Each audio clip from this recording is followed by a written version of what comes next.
ఆలయానికి సంబంధించి 4 ముఖ్యమైన ప్రాంతాలు ఉంటాయి. మొదటి 3 ప్రాంతాలలో సాధారణ పూజలు జరుగుతాయి.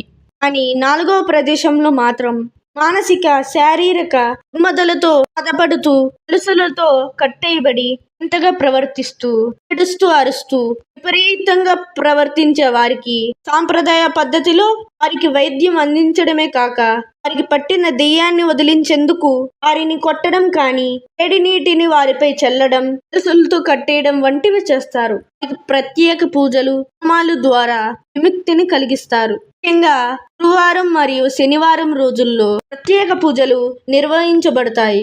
2013లో జర్మనీ, నెదర్లాండ్స్, ఎయిమ్స్ మరియు ఢిల్లీ విశ్వవిద్యాలయం వంటి శాస్త్రవేత్తలు, పండితులు మరియు మానసిక వైద్యం అంతర్జాతీయ బృందం ఆలయంలో జరుగుతున్న చికిత్సలు మరియు ఆచరణలు యొక్క అన్ని అంశాలను అంచనా వేయడానికి అధ్యయనం కూడా చేయబట్టింది. ఇలాంటి మరిన్ని వీడియోస్ కావాలనుకుంటే లైక్, షేర్, సబ్స్క్రైబ్. ఆలయానికి